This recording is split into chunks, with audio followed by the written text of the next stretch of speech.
Maine in the tile. I have been doing tile work for many decades. That's what I do for a living. I have a tile business, and that's what we do. And that's pretty much it. I have an excerpt from a short story called The Good Lad. And just so you know where we are, because I'm not starting at the beginning, I'm just doing an excerpt, just so you know what's happened up to now. There's a 10-year-old boy who has taken his mother's car, thinking he can drive to his father's in New Jersey to show him a book. And he doesn't get very far before the cops see him, and he slips up into a loading dock area at the back of the grocery store. The loading area is a big, cool place piled with bundles of shrink wrap and splintery wood pallets. The ceiling is so high, the fluorescent tubes up there are barely effectual, but at the far corner, he makes out a little break room. Inside the break room, by the dim light of a coffee maker on a low table, he finds a plastic bag the size of a pillowcase full of peanuts. He puts the book on the table and begins silently filling his pockets, careful not to let the bag make any noise. This is how he happens to hear the sound. At first, he thinks it's an animal, something small at the bottom of the peanut bag trying to get out. He paws carefully through the peanuts, a little afraid of getting bitten. There is no animal in there. His pockets lumpy with peanuts, he holds still and quiet and listens. It is the sound of approach, and whatever it is, they are many. He hears the rasp of tree crickets scraping their wings together, a sound like a fast thumbnail against a pocket comb. Then, flying at shoulder height, appear hundreds of spur-throat grasshoppers, snapping their hind wings, clacking like a stiff wind through sheets of mylar. Our boy hardly moves as the insects flow around him. Arboreal katydids, rarely seen except apparently today, light high above his head. Thousands of lime green smudges on the white ceiling before they hurtle past as if to make up for this time spent still. Tiny leafhoppers zip past his face like they're being chased, which they are, by dragonflies that skim his ears, thrumming like distant outboard motors, strong and constant flyers always on the hunt, their wingspans as wide as their segmented bodies are long. A cobalt skimmer dragonfly hovers 4 inches from his face. Our boy watches it angle its lustrous blue head with eyes so bulbous they meet in the middle to target and then snatch a leafhopper from its perch on his shirt pocket. The crunch of the cobalt skimmer's meal is drowned out by the wide river of beetles creeping across the floor and over our boy's Converse. His shoes and every other thing lower than 2 inches prove a negligible obstacle against the beetles' numbers. Individually, each crawls along with little sound, but individuality is not the strategy here. The 10,000-fold rub of membranous abdomens and collective hash of chewing mouth parts overwhelm every other audible thing, including the last bite of leafhopper before the cobalt skimmer helicopters straight up and away. Our boy gingerly slides his feet forward, wading through the crayon factory explosion that is the beetles' exoskeletons without crushing their brilliant shapes. Fire orange bark beetles, scarlet elm borers, checkered soldier weevils. Our boy concentrates on gliding through them without picking up his feet. Then he notices his own arms floating up and out from his body. Balancing like a tightrope walker, he looks down to see his sneakers gently leave the ground. Bronze chafer beetles drop from his shoes when he is lifted in the air, their iridescent bodies clicking as they hit the cement. Too late, he remembers his book on the table. Suspended by the armpits of his t-shirt, he hears a few stitches pop, but enough of the cloth holds, and he's carried up, out of the break room and into the grocery store. Lifted until he is wafting among the light fixtures and the ventilation ducts, he glances left and right at 2 especially big bumblebees, one on each shoulder, their fluffy black and yellow bodies fully the size of his thumbs. They are especially big because they are a pair of queens, and they are forbearing to act in concert this one time.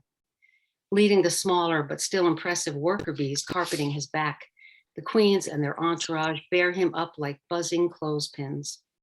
A small cyclone at his side resolves into the shape of his book, splayed open like an albatross in flight, as thousands of bees lean into their fraction of its weight. Thousands more fly alongside, ready to take their turn when needed, as the bees carry our boy and his book through the heights of the store 30 feet above the shoppers below. The few people who do look up mistake the bee cloud for one of the cardboard advertisements slowly spinning around up there and return to their task. Boy, book, and bees pause before a louvered vent high in a gable end.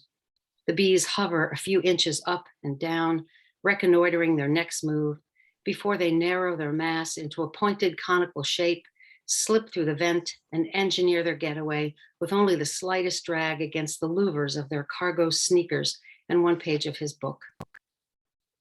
Once outside, the bees navigate south on the turnpike like everyone else by following the ribbon of concrete out of Maine and down through New England, most of which our boy falls asleep and misses.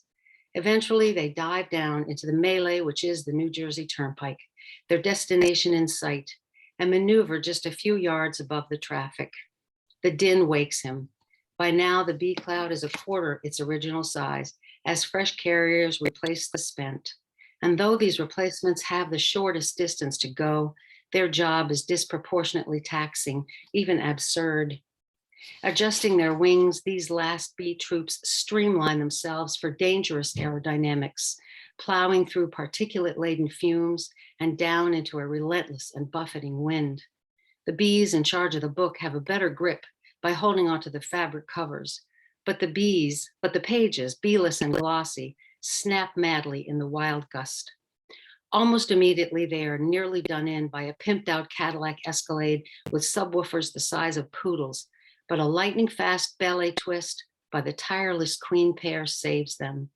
At last, they see their landing spot, a zone of green among the travelers, mobbing the Clara Barton Service Plaza. The bees battle their way there, ease down, and deposit our boy and his book into the leafy boughs of a waxy hydrangea before sifting their own exhausted bodies into the groomed flower beds that hug the building.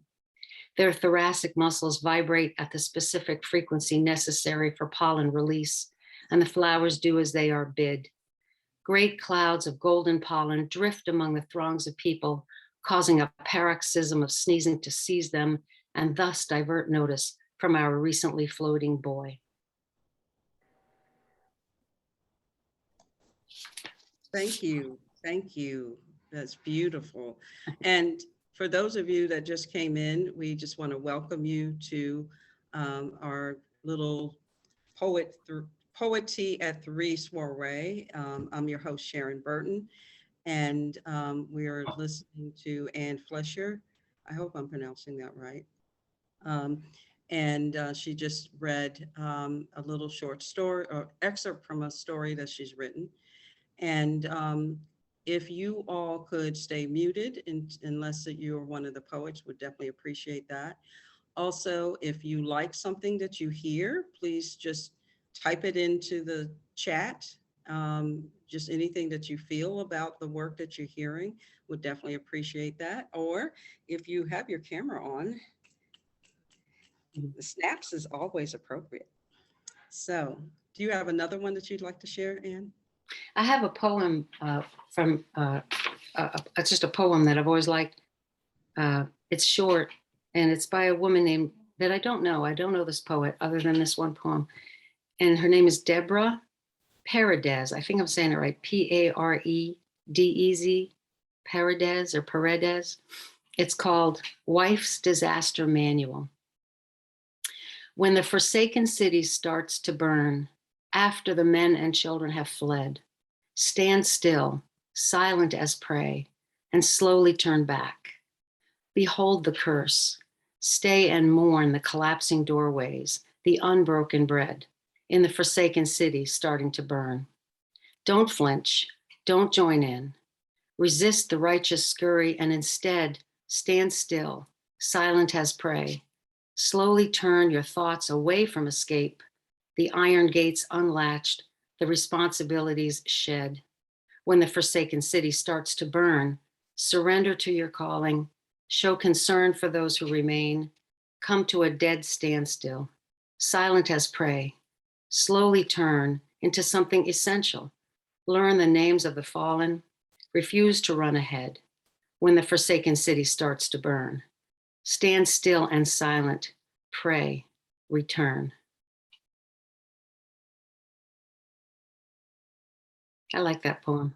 That is gorgeous. Yeah. That is beautiful. Do you have any other selections? Is that it? That's it. Okay, thank you, thank you. And Thank you. again, we really appreciate having you here today. Thank you. Our next poet is Jonathan Hopkins, and he is our one male that is holding it down for us today, this afternoon. We had another person that was going to join us, but he's no longer able to. So I'm going to introduce Mr. Hopkins. He's no stranger to the exquisite art of writing. He began writing poetry at the age of 14 and continues to write over 35 years later.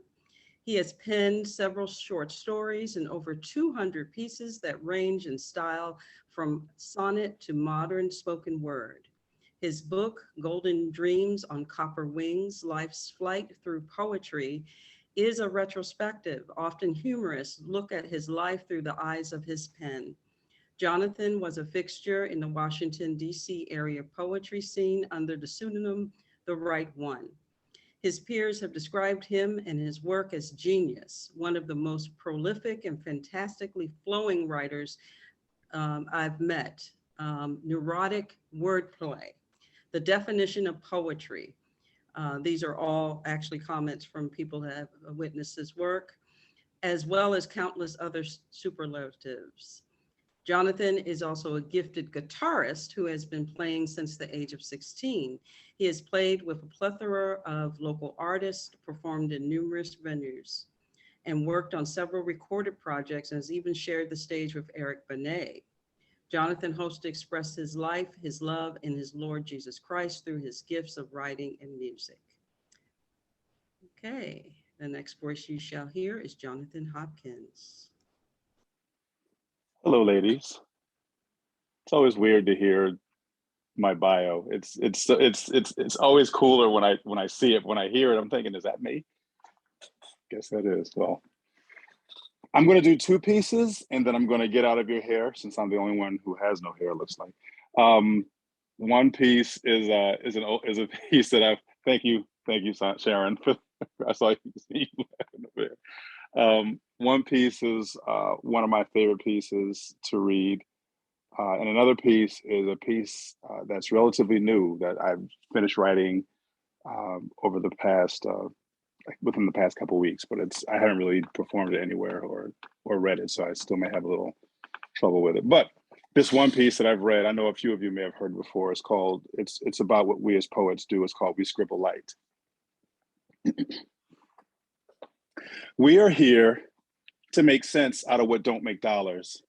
Our unique lens shakes scholars and seeks God like real priests with fake collars. We're soaked in hope and doubt till we holler divine whispers in hell's open mouth. We throw quotes about. We write about what you gripe about. Despite heavenly insight, we grope about the outskirts of paradise. The paradox is we are paralyzed, but our pair of eyes are as sharp as paring knives and fine lines for pairing lives, repairing lives, and sharing wise to those whose prayer in life is that their chest is see-through. We see you. We're preaching oracles to leaking oracles where art spoken to hearts broken. We impart tokens to enlighten dark folks and brighten smart folks. We spark blokes with the fire shut up in our bones. We shut up when we're alone, but our lead speaks volumes. We write to atone. We hear the world through our lead phones. We're lone lyrics and notes thrown from God's throne to let us know we're his own, so we're right to atone. We don't write to be known, it's our flight that we've flown. When we write, we fight to the bone to give you light we've been shown, and when light has been shown, we'll write and break a point to make a point. We anoint our lead and toil through wars and piece together chords that ward off peace. We're wards of peace whose peace can make war from peace without you having to pour through war and peace. Tore heaven and hell and tore a peace so we can store a peace. So when we pour from our core, we are informants of imported pieces. We force life's assorted feces and distorted pieces through our pen, and for sport, we spurt a beautifully discordant thesis. Our trick is we treat this like we need this. We eat this. Whether you need or delete this, we're freed when we read this. We're hemophiliac leeches. We feed when we bleed this. Our creed is we write this. Insight drips from our right wrist. We light wicks when we write scripts and fight bics like we like this. We write despite the fact that we might miss, but we write gifts that are flight risks. Our pen tips are where light drips. We speak for the tight-lipped. We are passion's sidekicks. We pass inside tips when life's passive sides kicks. We look forward to love like compassion psychics. To us, God rations seismic portions of his grace by allowing our eyes to trace the divine contortions of his face with the rhyming consortium of his faith. We're born to hate and love this fate. We create lines that recreate times that rewind our minds through time and space. We chase waterfalls. Share our gifts, and on your face, water falls. Down your cheeks to rain, water crawls. Tears hydroplane to hide your pain. And whether you're special or try to hide your plane, we write for you. We pen ambient light to give ambient nights for you. We fight for you to quiet your morbid screams. Pen life for you that gives birth to aborted dreams. We stream thoughts through our verse. Our pen slakes our thirst until those men make our hearse. We won't shake this curse.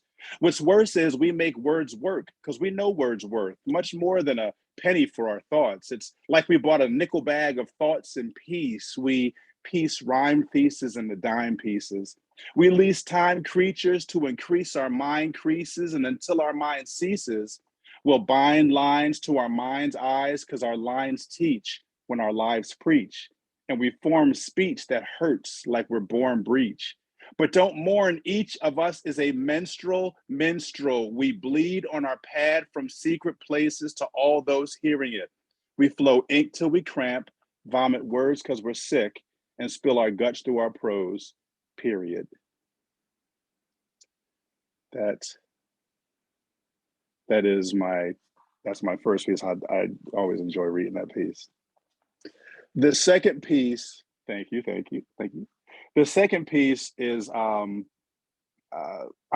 sure that many of you have heard about the confirmation of our newest Supreme Court Justice, Ketanji Brown Jackson. I'm sure everyone. Well, I'd imagine that most people have heard of her, KBJ. They've been calling her. So I felt the need to write a poem for her. So I wrote a piece about Ketanji Brown Jackson being the first Black Supreme Court Justice in the United States, and I call it Supreme Justice. I haven't read it much. I've written it, but I haven't read it a lot. So if I make some mistakes, please forgive me. She was made for this. Took her shot, and whether she made or missed, every maid or miss who has braids or twists looked while she took her spot and prayed for this. Afraid that we prayed amiss because an unlikely road was paved for this. Obeyed God, paid and bartered, and bade God to save our daughters. But while we had to wade in the water, did we wade for this? For 233 years, we had to wait for this, afraid to wait for the justice we deserved. We even complained a bit, campaigned for it. It hurt like cramp pain, but now we have champagne to sip because now we have the justice we deserve. And just as we observe that it's almost unjust that almost every justice that has served has not looked like just us, you help to adjust us because it's a must that justice be preserved for all. She was born for this. She emerged the fall of 70 from heaven. She was an ebony angel born with no wings, but was left to fight till there's no more battles left to fight between right and wrong, not left or right. She conforms to no wings, but to knowing the law as the purest jurist. So to ensure this, she traded her Miami days and Miami-Dade for a harder and harder law, conquered Harvard and Harvard law, A self-starter, now smarter, she chartered law, learned the ardor of charter law, but like her brother in Be More, she aspired to be more, helped the tired to see more, helped free more while she restored exercise dreaming, helped the dreamer exorcise demons, became a master of the bench and bar like an exercise demon, got much exercise leave and paradigms paralyzed in her wake. To many, the American dream is not paradise, but a paradise that you shake. It's unfair. So many a prayer at night is that justice has a pair of eyes that feel safe. In short, she wants to feel safe. We want to feel safe in court. We don't want a pious court. We want an unbiased court. So Judge Jackson on the highest court is historic and exciting, one we can have national pride in, confirmed not just from the Biden win. She put her faith in God, guiding her as she tried to abide in him. She's unified and unifying all Black girls who spent years trying till they're spent. They sent countless tears on a descent, crying while they lament a decent career dying, constantly applying to locked doors, dying to make a dent, not mop floors. You're not Clark Kent, you stop wars. Intent to live up to the blessings life lent, not give up like Lent. Even when the path is rough, she inspires those who work twice as hard to get half as much. We have an empath who has a touch that we just have to touch after she was questioned about her past and such. Schooled them all, but class was rough.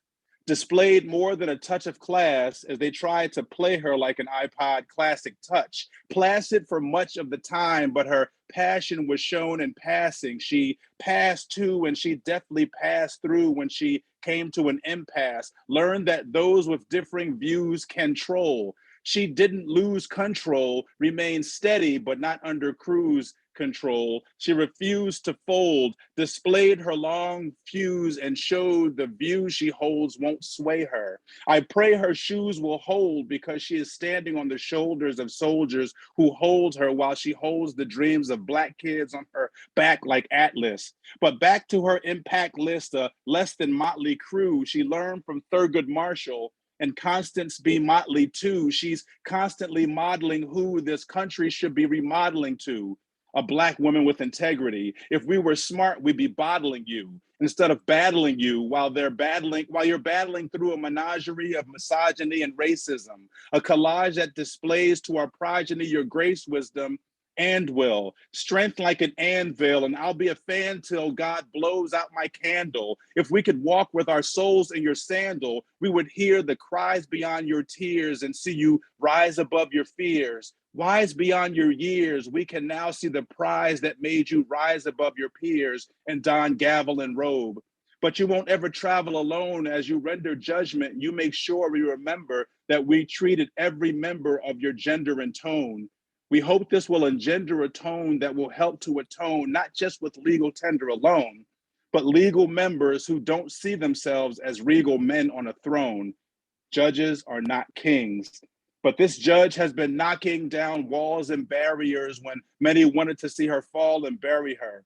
So all those times she had to crawl when life was blurrier and spent hours in class feeling overwhelmed, prior to Judge Breyer and breaking glass ceilings of the older realm, how did she remain focused when others were cursed with fear? She held fast to a word a stranger passed on to her when she whispered, persevere. That is my piece. Thank you, ladies, for having me. Thank you, brother, for joining us. My pleasure. That. Thank you. Thank you so much. That beautiful, both poems are beautiful, but the one on our new Supreme Justice is really, really has captured my heart personally. And I hope that everybody else has enjoyed your words. And thank you. Yes, yes. My pleasure. All right. My pleasure. Thank you. All right. Next is a very special lady to my heart. One of the beauty of the pandemic is that I found a cousin that lives 40 miles from me, and I didn't know it. She hails from Philadelphia. We have a couple people hail from Philadelphia in the house today. And that Philly, yeah, that's my hometown. yes. Dr. Sandra Wilson will be our next poet. She's a retired educator. She was the neighborhood child that gathered the children on the block and forced them to play school. So you already know her personality. She graduated from Cheyney University of Pennsylvania with a Bachelor's of Arts in Elementary Education, Montclair University with a Master's of Arts in Education, Beaver College with an MA in Humanities with a concentration in Fine Arts. I didn't know that actually. So now I know. And of course, Temple University with a PhD in interdisciplinary education with a minor in communications. So we have all of that here. She taught elementary school in the Abington School District in Pennsylvania, those of you that might be familiar with that area, and Endicott School District in New York, and was a teacher editor for the Silver Burdett Gin Science Program. She supervised new teachers in the Philadelphia School District and was an adjunct professor of education at Montgomery County Community College in Pennsylvania and Temple University. She is the happy mother of 2 and grandmother of 5. She is a published writer, award-winning painter with her work shown in universities, museums, and juried shows. She's allowed her art to speak for her. After presiding over the Black Women's Educational Alliance as the Montgomery County and as the national president, board of director of the Settlement School of Music Board, officer of the American Association of University Women, Alpha Kappa Alpha Sorority Incorporated, Phi Beta Omega and Psi Epsilon Omega chapters. Sandra feels blessed to have been able to serve her community. She has graced programs in Abington with the Martin Luther King program, Cheyney State University Life Members, and the Edward Bradley Memorial Service, American Association of University Women Seminar, the Abington School District Teacher Multicultural Seminars, Bethlehem Baptist Churches, 125th year anniversary program, etc. Without further ado, I am going to introduce one of my mentors and my cousin, Dr. Sandra Wilson. I want to say, like one of the kids would say, who that you just talked about?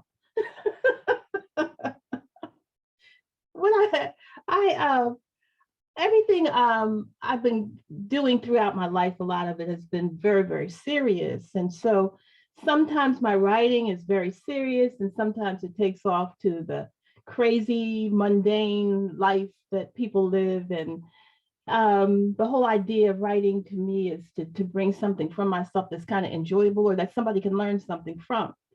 So when my cousin said, choose one of your favorite authors, I thought about, I don't know if you know the poem about the pause between life from the time that you're born to the time that you die. And then I also like And Still I Rise, by Maya Angelou. And I had met her years ago and she was so powerful just to be in her presence. But I chose something from reading to children in 1st grade and 2nd grade. When I would read The Witches by Roald Dahl, I would come in sometimes with gloves on my hands because one of the things in the story said that the witches, you couldn't tell that they were witches because they had these square fingers or their square hands. So the kids would always be kind of looking to see what was going on because they had no idea until I would pull the gloves off. So I decided to choose Sick by Shel Silverstein. I don't know if you've ever heard this before, but this is one of my favorites. I cannot go to school today, said little Peggy Ann McKay. I have the measles and the mumps, a gash, a rash, and purple bumps. My mouth is wet. My throat is dry. I'm going blind in my right eye. My tonsils are as big as rocks. I've counted 16 chicken pox. And there's one more, and that's 17. And don't you think my face looks green? My leg is cut. My eyes are blue. It might be instamatic flu. I cough and sneeze and gasp and choke. I'm sure that my left leg is broke. My hip hurts when I move my chin. My belly button's caving in. My back is wrenched. My ankles sprained. My appendix pains each time it rains. My nose is cold. My toes are numb. I have a sliver in my thumb. My neck is stiff. My voice is weak. I hardly whisper when I speak. My tongue is filling up my mouth, and I think my hair is falling out. My elbows bent. My spine ain't straight. My temperature is 108, and my brain is shrunk, and I cannot hear. There's a hole inside my ear. I have a hangnail. And my heart, what? What's that you said? What? You say today is Saturday. Goodbye. I'm going out to play.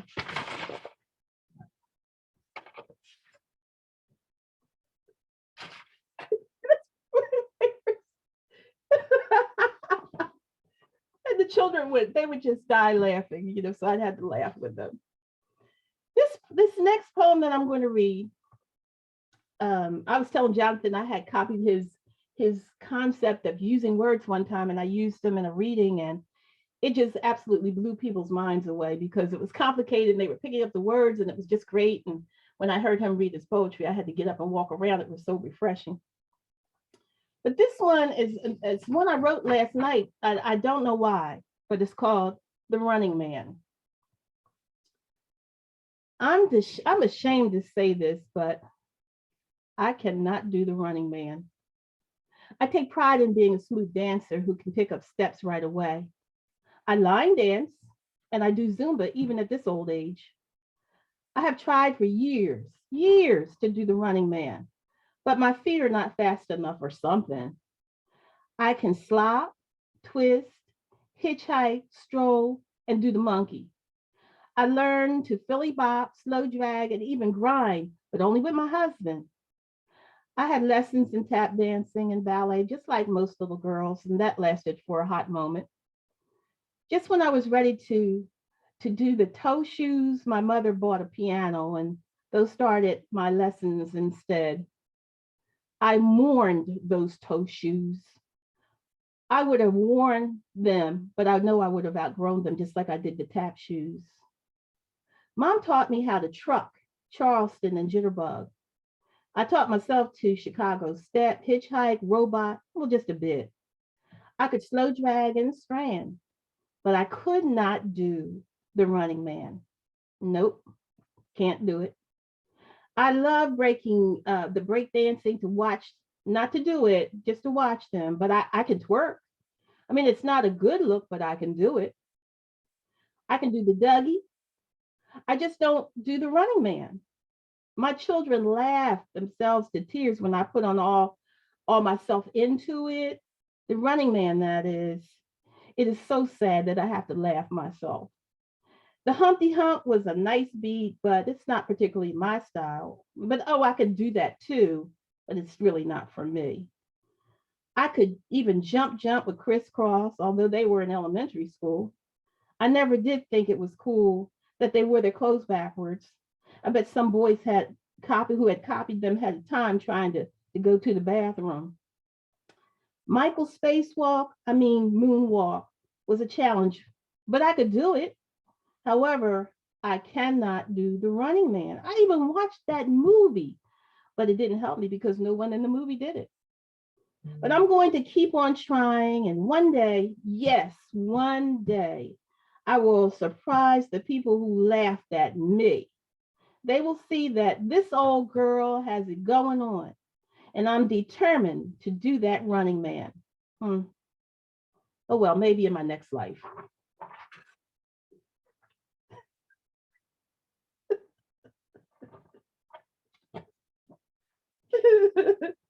I'll do one more. These are a little bit more serious. I have two, but I'll save this other one for later on so that I don't take up everybody's time. But I will do this one. I'm writing an anthology on women's voices. And this is about a woman who was born in slavery and her parents ran away and they moved out west, out to Kansas. And she was, more or less raised out in Kansas. And now she's an old lady and everybody respects her in this particular town. And so the story is about her. And, but at the end of the story, this is, when they had they were fighting the Indian Wars at that time. And this is called Flowers. I won't be able to smell no flowers when I'm gone. So if you want me to have some, I'll just take them right now. I sure will. Buds be blooming right about now. I can almost taste the smell. Yep.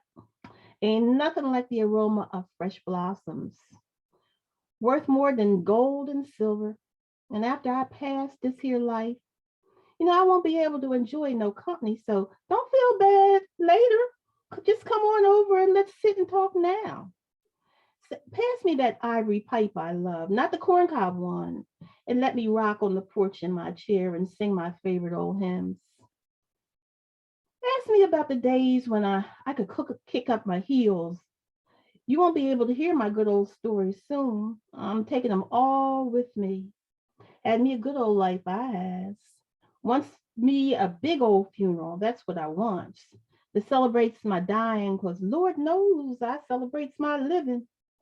Put on my best nightie and slippers and comb my hair real pretty like, and then lay me out in a nice soft pad with a fancy pillow. And I'll be ready for the glory land. So come on over and see me now. And remember, I can't smell no flowers when I'm gone, but I likes to smell them right now. I sure does. And as you can see, it all runs in the family. Thank you. I'll say this for later, just in case you have extra time. If not, I'm good. Thank you, my dear. Thank you. All right.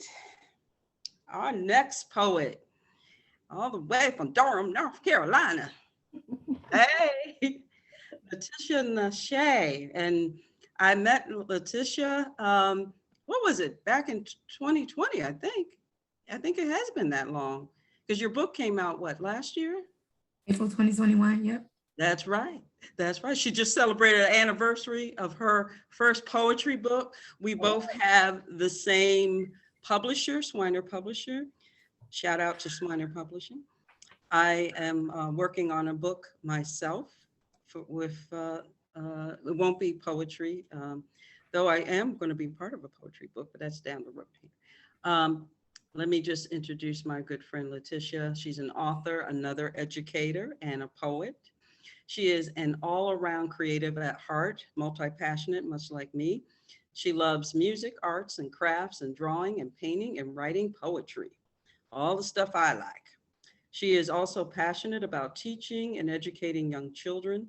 She's a social butterfly and never meets a stranger, and that is so true, because we just like connected. She is very competitive and gives her all in every aspect of her life. When Latisha performs, her voice commands the room. It captivates you and keeps you wanting to hear more. Latisha's book, which I mentioned, that's a year old now, They Don't Know Me, is not just another book of poetry. It is a testimony. Her life is now literally an open book. Latisha is originally from Richmond, Virginia, but now resides in North Carolina. So, Latisha, you have the mic. Thank you for the intro. I am going to do, I think we said 2 or 3. Most of mine are kind of short, so I'll do probably 3, but I chose Nikki Giovanni as, I'm hearing like some feedback, but I chose her, one of her poems titled Choices to read for you. So I'll be reading that. Am I sounding clear to you? Oh no, Sharon, did Sharon freeze? You're clear. There's just a little bit of sounds like almost like an echo at the very end, or some sort of a sound that yeah, feedback is probably the best way to say it at the end when you speak. Okay. All right. Am I good now? Still feedback? That sounds good. Okay. Thank you. All right. Choices. If I can't do what I want to do, then my job is to not do what I don't want to do. It's not the same thing, but it's the best I can do. If I can't have what I want, then my job is to want what I've got and be satisfied that at least there is something more to want. Since I can't go where I need to go, then I must go where the signs point, though always understanding parallel movement isn't lateral. When I can't express what I really feel, I practice feeling what I can express, and none of it is equal, I know, but that's why mankind alone among the animals learns to cry.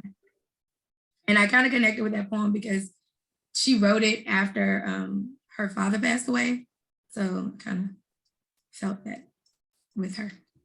I am going to do 3 poems very quickly.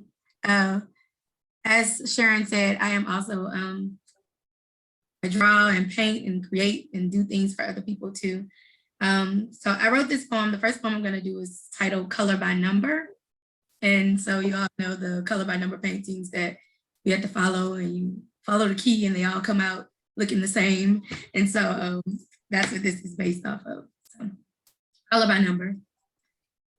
Sometimes I feel as if my life is a color by number painting, all planned out, numbers and colors strategically placed to create this perfect picture. Number 1 is the beginning of me. The color of my skin tone, brown or tan, maybe even tumbleweed, whatever it is you may see. Number 2, it's supposed to be blue, to paint the sky so beautiful for you, but you mess up and use red instead, leaving a stain on your perfectly blue sky. Now it'll never be the same. I know, insane, but that's the name of the game. You must follow the instructions to paint every tree the same old green, the color of pine. But what about me? What about mine? What if I decide to be different, to be free, to paint the trees whatever color I want them to be, to disrupt the stillness and the interpretation of what you see as correct or as perfect as can be? And who's the judge? Is it you or is it me? My perspective is just as important as the next. If I see skies of purple mixed with hues of blue and pink and sometimes a little yellow too, trees painted gray and black to represent exactly where I am, stuck in the shadows of others, lost in the woods, but at times purposely using that space to hide so that I can stop to think and analyze what I'm feeling inside.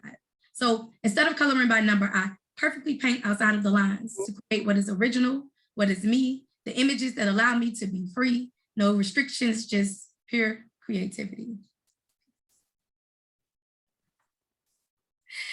Color by number.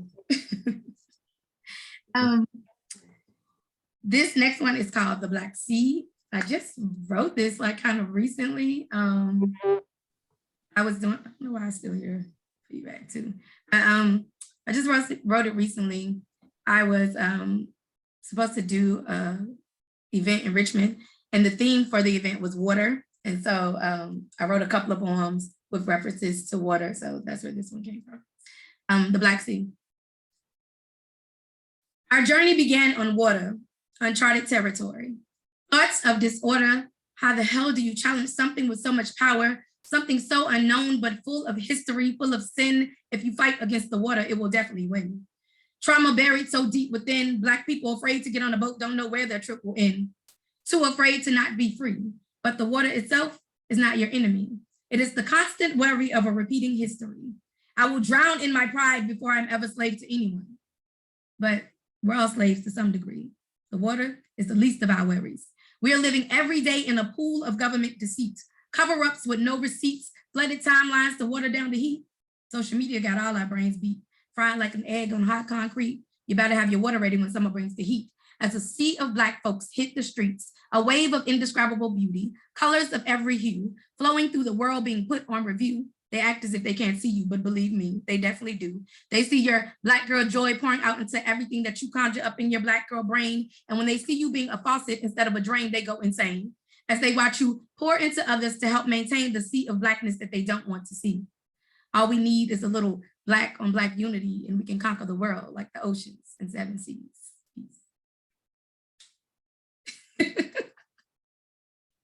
I think we say, is one more?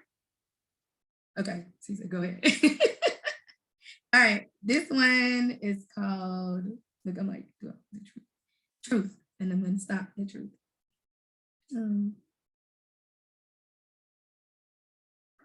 Speak your truth, and your truth will forever be spoken. They say that the truth shall set you free. Did they tell you that it may come with a side of pain and agony? Listen very closely to the words that I say, and even closer to the words that I don't say, because you're going to hear them anyway. You're going to hear my anger, my confusion, my doubt. You're going to hear how loud I want to shout, but it just won't come out. This truth thing ain't no game. It comes with hurt and pain, a little bit of shame. It comes with them and they and all that they have to say. It comes with buts and ifs, shouldas and wouldas, but at the end of the day, shoulda, coulda, woulda, ain't built that way. So speak your truth so that everyone can hear what it is that you have to say. The truth can be harsh, so unfair. Sometimes we speak our truth and we feel as if no one even cares. But your truth is the only thing that you can control. The things that we withhold will eat us up inside and cause us to die, and no one knows, no one hears your cry as you fall to your knees and you scream, why, Lord, oh, why? Feeling as if you are stuck in hell, having thoughts of heaven, too scared to lose, but too afraid to fight back. But we cannot fail. We cannot let the devil prevail. It's time to take back your strength, take back your pride, your dignity, your peaceful nights, take back your life.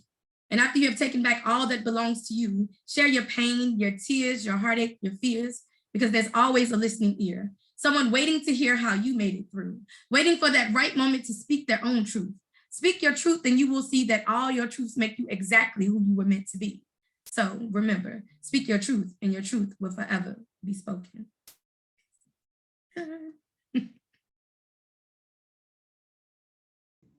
Thank you. I am so fortunate to have such talented friends and family. So Latisha, thank you for sharing your gift with us today. Yes, finger snaps, finger snaps, finger snaps. Yes, truth, girl, truth.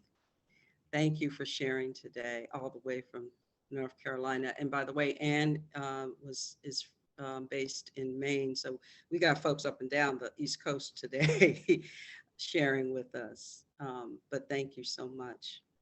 Well, I am the last one standing. So I'm going to share a couple pieces today.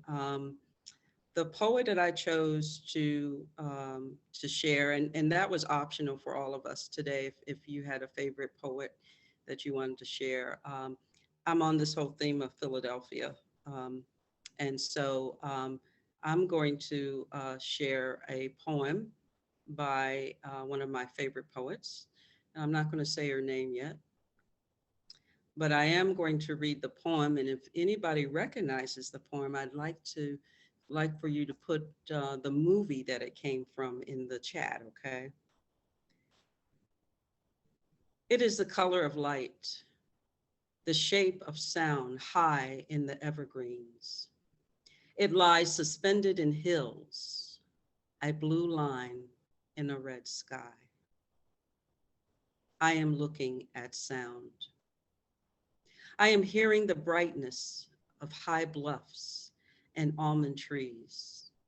I am tasting the wilderness of lakes, rivers, and streams. Caught in an angle of song, I am remembering water that glows in the dawn, the motion tumbled in earth, life hidden in mounds. I am dancing a bright beam of light. I am remembering love. See what y'all said. Yes, yes, yes, Love Jones. Okay, yes, Love Jones, yep.